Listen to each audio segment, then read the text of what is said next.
Hey, my name is Marcin, and today I'll be showing you how to make banana bread.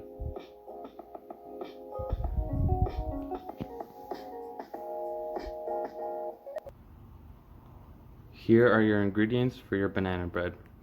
Starting from the top left, we have flour, banana, and brown sugar in equal parts, 6 eggs, a little bit of baking powder, milk and oil, a neutral oil in equal parts, and optional, we have a little bit of walnuts. You can also add chocolate chips, maybe raisins, whatever tickles your fancy. Before you get started, preheat your oven to 325 degrees Fahrenheit. Alright, let's get into it. First, we're going to start with our bananas. Ideally, you want them to be really ripe. If they have black spots on them, they're probably there. If they get a little more dark, that's fine as well. The darker, the sweeter. Once our bananas are mashed up, we're going to add sugar. You can add white sugar or brown sugar. I prefer brown sugar. The final result is a deep, rich brown color.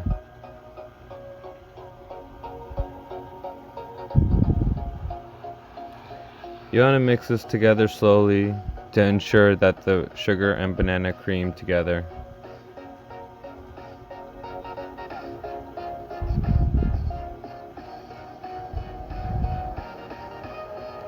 It's also important that you don't get your spatula or your utensil stuck in the mixing blade.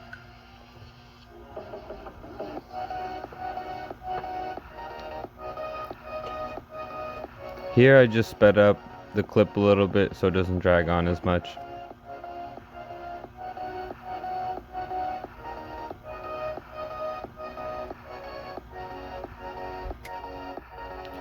Also, don't forget to scrape down the sides of your bowl. Make sure the whole mixture is smooth. You don't want granules of sugar.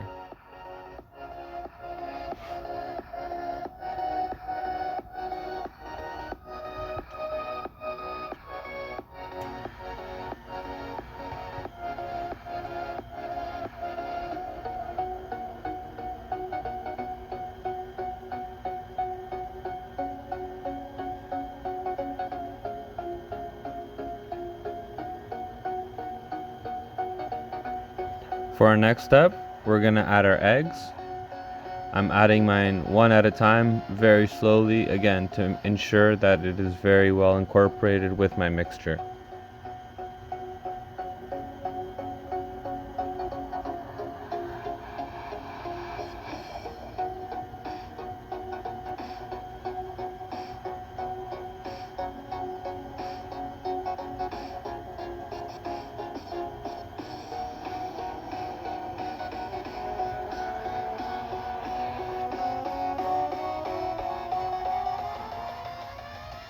This process can also be done by hand, but it is much easier if you have a mixing bowl.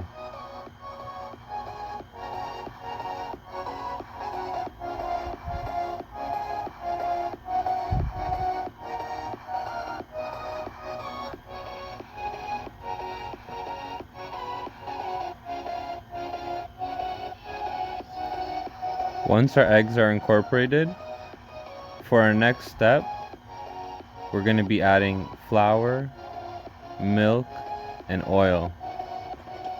But we're doing this 1/3 at a time for each.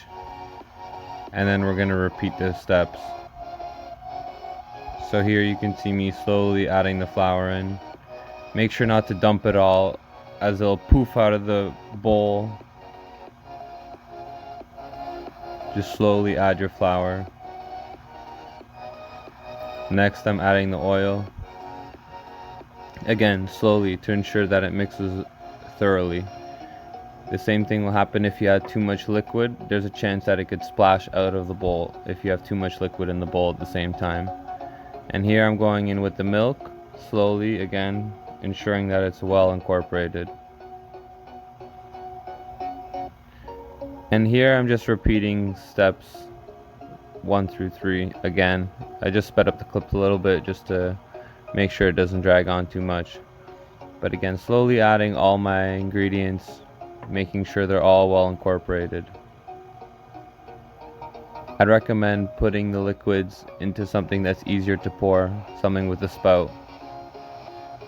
And also make sure your flour is sifted. You could sift it into the bowl, but I had sifted it prior.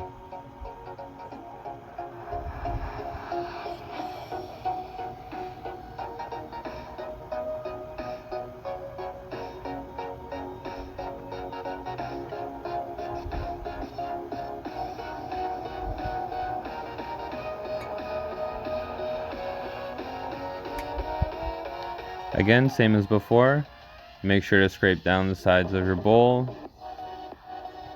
You want everything incorporated, you don't want lumps of flour in there.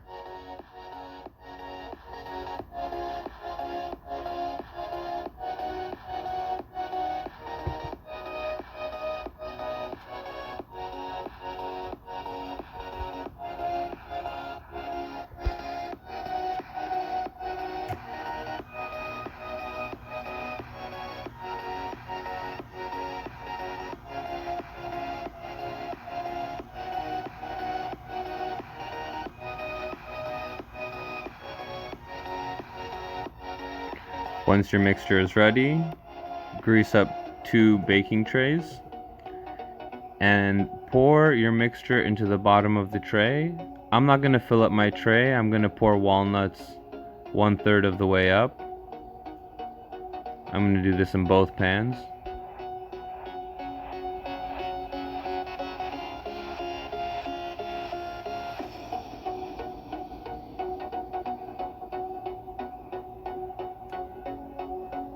And here I'm just adding the walnuts on top. And then I'm going to cover this again with my batter.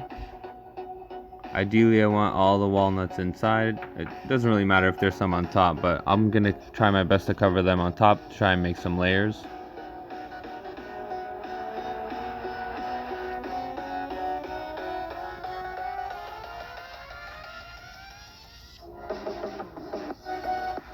This would be a good time to add chocolate chips or raisins or whatever you might like to add.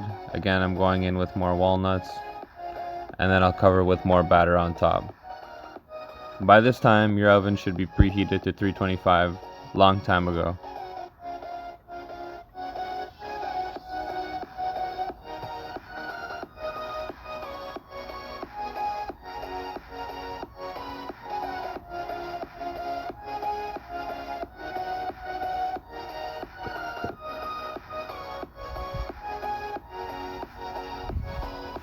I just cleaned off the edges here because I didn't want any burnt bits. Also, it'll allow the cake to rise more uniform.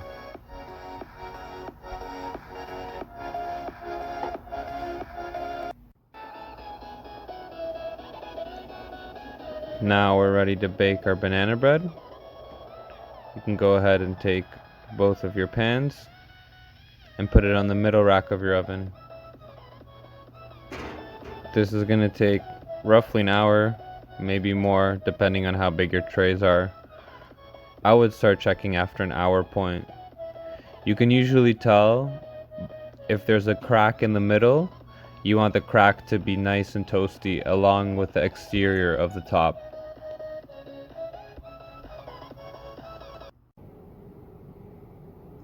So I just removed the banana bread from the oven. It's been baking for roughly 1 hour and 15 minutes. What I like to do is take a wooden skewer and go around the edges. Loosen it up a little from the tray. And I would just let this cool in the tray a little bit before you remove it. And after we remove it from the tray, I would highly recommend if you get yourself a cooling rack. And then you can let it fully cool on the cooling rack.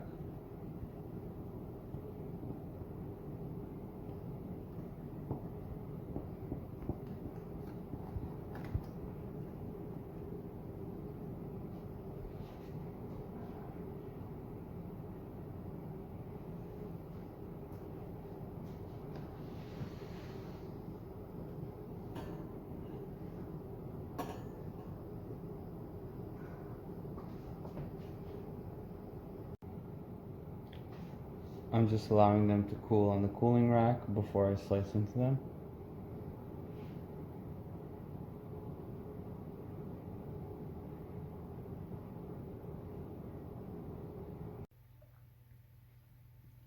Once it's fully cooled, you can go ahead and slice your banana bread.